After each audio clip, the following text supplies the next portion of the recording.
You know those songs, right? The ones we've all hummed along to, maybe belted out in the car with our kids. They're super catchy, they're simple, and let's be honest, they're everywhere. But what if I told you those little nursery rhymes are doing a whole lot more than just getting stuck in our heads? Turns out, they're basically a secret curriculum.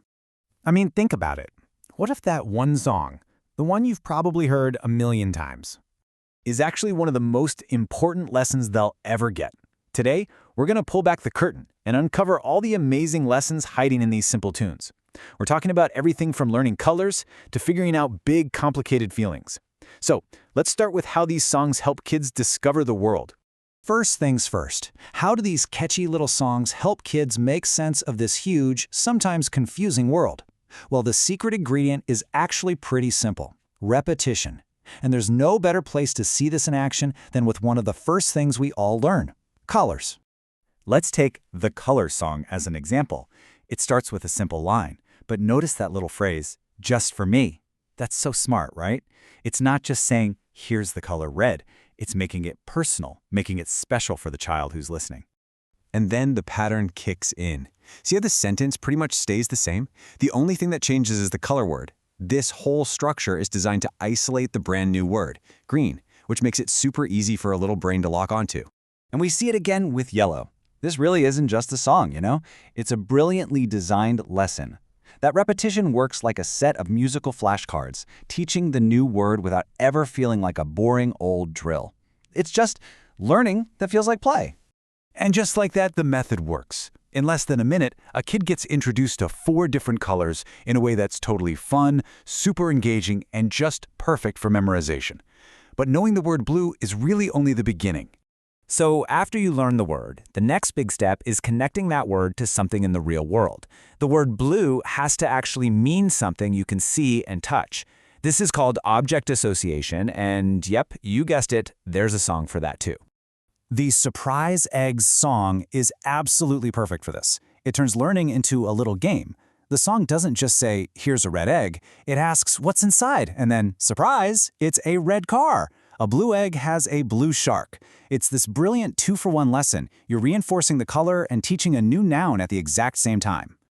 Okay, so we know songs can teach us about colors and objects and the world around us. But what about the world inside us?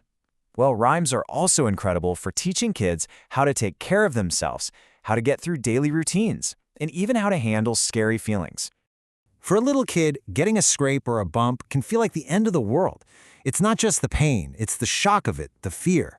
The Boo Boo song gives them a simple little story, almost like a script to follow when that happens. The song basically creates this predictable, totally reassuring blueprint for a scary situation. Step 1, something happens. Step 2, you ask for help. "Mommy!" Step 3, you get comfort and care. And the final step, you learn that the ouchie will go away.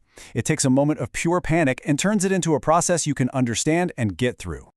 And this whole idea of a musical blueprint isn't just for those unexpected bumps and scrapes. It's also the perfect way to teach those everyday routines that, let's face it, can sometimes feel like a real battle. I mean, just look at how the Brush Your Teeth song breaks down a kind of complicated task. It turns a chore into a fun game with really clear, simple steps. Squeeze the paste, brush up and down and round, rinse with a swish, swish, swish, and then you finish with a big smile. The song gives you the structure, the timing, and all the fun. All right, so we've covered the physical world and taking care of ourselves. But maybe the most complex lessons of all are about how we get along with other people. So let's look at how one simple song can tell an entire story to teach what might be the toughest concept for any toddler: sharing. The Cupcake Song kicks off with a conflict that every single kid and probably every adult immediately understands. You have something amazing, something delicious, and it is all yours. The song gets that. It validates that feeling right from the very beginning. But then the story gets a little more complicated. As friends start to show up, a dog, a sister, a rabbit, the song gently introduces a social challenge. The baby's desire to keep that cupcake is suddenly up against all these friends who would really love to have a bite. And this is where the magic happens. The song doesn't say, "you have to share." Instead, it presents sharing as the baby's own brilliant idea. The baby gets to make the choice, and the result is this happy moment where everyone gets a treat. This really captures the whole emotional journey of the song, doesn't it? We see the child go from hiding their treat and yelling mine to celebrating with all their friends. It's a complete lesson about the joy of being generous, all told in less than 2 minutes. So when you put it all together, it's pretty clear that these aren't just silly little songs to pass the time. They are powerful, perfectly sized lessons that teach kids about their world, their bodies, and how to be a good friend to others. And that really is the biggest takeaway. These rhymes are building a foundation for a lifetime of learning. They're laying the groundwork for language, for managing emotions, for daily routines, and for social skills. They are quite literally teaching our kids one catchy verse at a time. It really makes you wonder, doesn't it? So the next time you hear that one song on repeat for the 10th time today, listen just a little bit closer. What lessons do you think are hiding in your family's favorite songs?